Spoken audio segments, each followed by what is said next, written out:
one of the things I've learned in business, and that we've been doing so that we do have this relationship, is a real contract. It can be oral, it can be in your mind, or it can be written.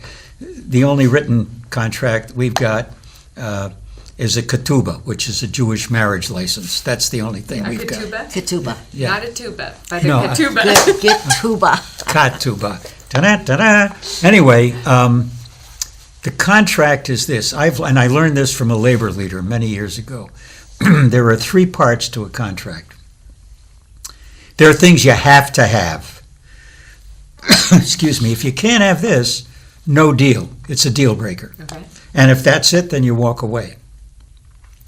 There are things that you'd really like to have that you can negotiate. Okay, I'll give this up if you'll give that up.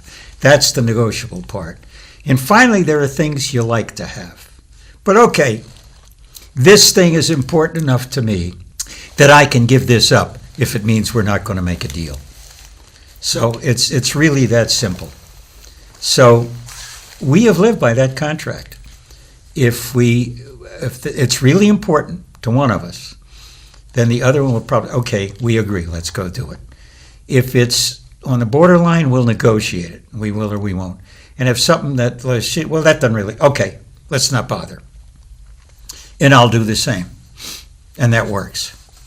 And I think support is probably the most important thing in any relationship. Well, in our culture, right, a lot of what is missing from our relationships is the lens of a contract and a commitment. Yeah.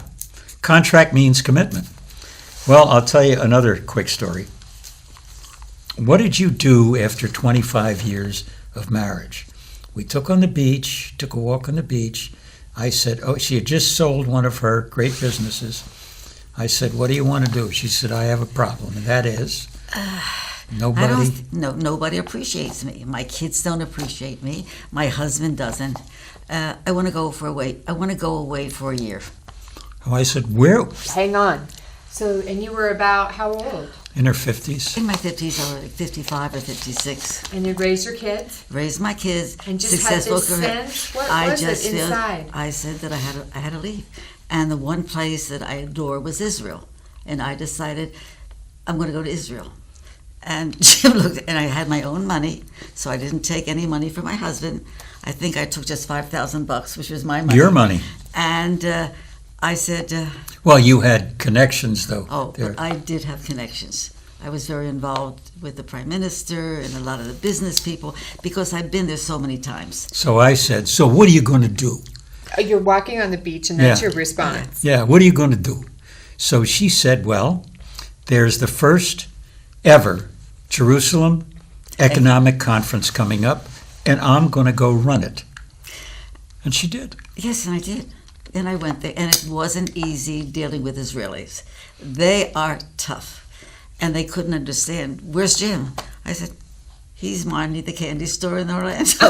I said, this is my baby. This is what, he doesn't know what I know. I'm a convention planner. I've done it for years, and I'm very good at it. So therefore, I got the job. And how long were you over there? A year. Just about a year. Now, so what went through your mind? Let's get back to the contract, okay?